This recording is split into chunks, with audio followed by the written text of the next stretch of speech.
Yeah, merch, preach. What have I done? All right, well, up next, we're going to talk about a disturbing video that's going viral featuring a red pill streamer. You know, we've talked about the alpha male types in the past, kind of the Andrew Tate orbit.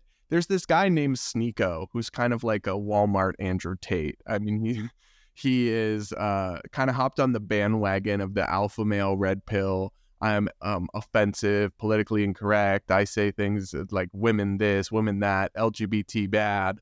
Here's a video of him interacting with a number of fans who look to be maybe 10 or 11-year-old boys that is going viral. And once you see the video, you will understand why it's going viral.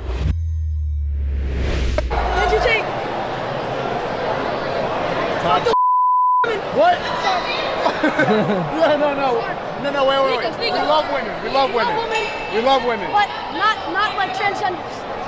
Yes, sir. We love everybody. Okay. No. All gays should die. Yeah, merch, preach. What have I done? Can I get in the video? Fucking talk. Can I get in the video? Yeah. Talk to him. Yo, what's up?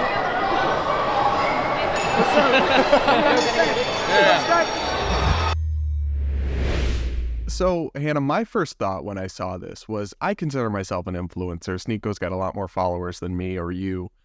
But if I interacted with fans and this was the kind of interaction I was having, it would immediately prompt me to deeply reconsider what I'm doing with my content, with my messaging, with my brand.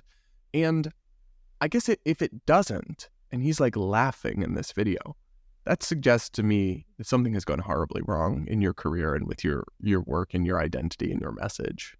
I mean, but this doesn't accidentally happen, that you have a fan base that says these kinds of things to you if you're not pushing these narratives. I'm sorry, that's just, nobody would ever run up to me and say, F women, we hate trans people. Like, what?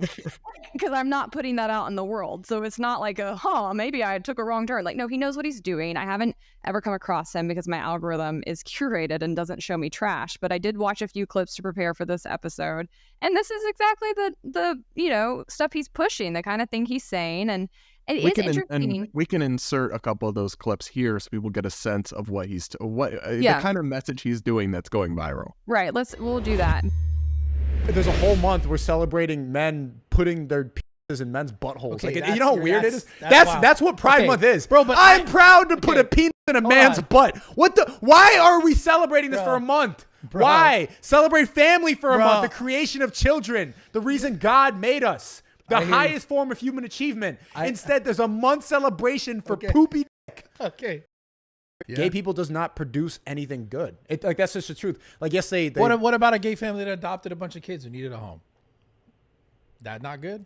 Yeah, but that kid's going to grow up weird because it's not going to have the proper family dynamic. It's worse than actually having a mother and father. Yeah, of course, I'm not going to say that all gay parents are bad, but it's more likely that a straight family is better than a gay family raising a kid. Everybody would agree with that. The nuclear family is the best way to produce a happy child. That's just true. Every single scientist, doctor, philosopher would agree that a nuclear family is the best way to raise a child. But yeah, I mean, once you hear what he's saying, like, it's no surprise that this is what his fans are regurgitating to him. It's also no surprise to me that these red pill troll types, their audience that, we often have to engage with when we comment on them because they are trolls and they'll come out of the woodwork. But once you see what they actually look like behind the scenes, you understand why they all have fake avatars. And you understand why this message is tracking, because these are little children that have squishy little brains. Like, I'm not surprised at all that the red pill audience is 10, 11-year-old little boys who apparently need better parents. Like, I mean, that's the thing that I think would be ghastly. Like, it's no surprise that this guy's fans are running up and saying this to him, but can you imagine being these boys' parents and this is going viral on the internet? Like, you're fired from being a parent. You're awful at it. Get a hold of your son. Like, this is bleak that this is what your son is taking in, and that they're not getting better information and influence in the home to counter some of this, so that when they do encounter seediness in the world, they're repulsed by it. Like, I really do. I try to think about this in terms of my youngest brother, because he's 8 years younger than me. So he very much grew up more online than I did. And he's an angel who's never done anything wrong in his life. I stand by that. And he would be disgusted to come across this kind of content. Like, he would be actually angry about it. It would really upset him to hear some of these narratives that are out there. And that's because he had good parents who taught him to be a moral person of character and to see people as humans and to have, inherent value. And this, to me, it's gross that these kinds of people are online and preying on and profiting off of squishy little kids with brains. But it's even worse to me that there's parents out here with so little regulation of the internet in their home for their children, that their sons are taking this kind of thing in, and that they've done so little to prepare them for the world and to be actual men. Actual men would stand up against this crud, would push back on it. They'd be repulsed by it.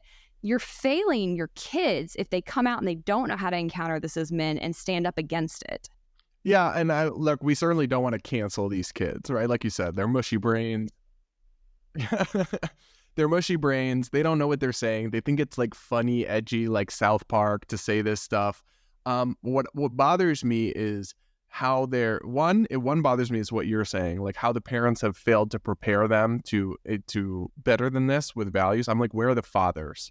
I would love to know where these kids' fathers are. Are they absent? Are they not involved? Because if you're teaching your son to be a man, that should mean standing up to bullies and standing up to protect people who are getting picked on, not being a bully and judging people and saying all gays should die. Like what? Fuck women. Like, it's just, obviously it's kind of meant trollerishly and tongue in cheek. I mean, but it's like still so toxic. And then the second thing that really bothers me is that these red pill types, they know, we can see as influencers our demographics. And for me and you, most of our demographics are in the like 16 to 45 range.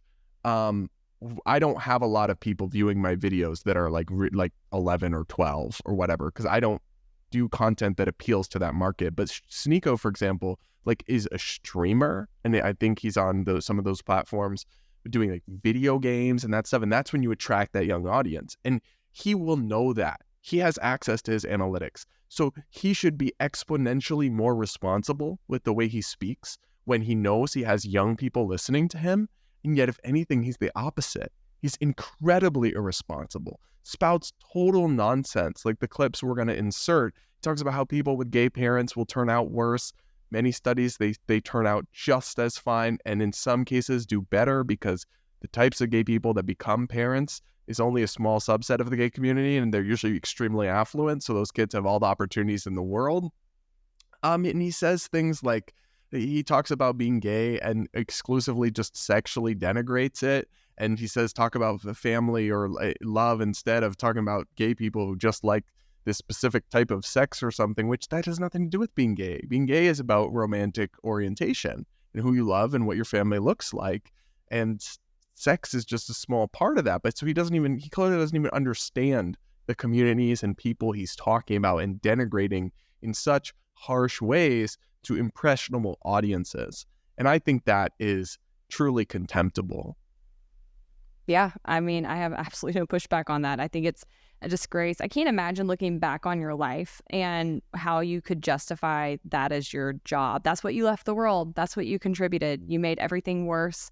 You made gender relations worse. You halted the growth and maturity of young boys. I mean, you probably made millions of dollars. What a waste of space. I can't imagine feeling good about yourself when you go home. And, I don't think these people do feel good about themselves. I think that's where a lot of their animosity and hatred comes from. I think they have a lot of just deep self-hatred, and that gets projected out there. People who are well-rounded, well-adjusted, successful people, they don't think like this. They don't talk like this. They don't have these attitudes. So whenever I see this kind of thing online, that is always my first clue that this is somebody who's really struggling. And to me, I guess because I was raised really well, it's always a sign that I don't want to take any advice or input from this person, because they really seem to be a bit of a mess.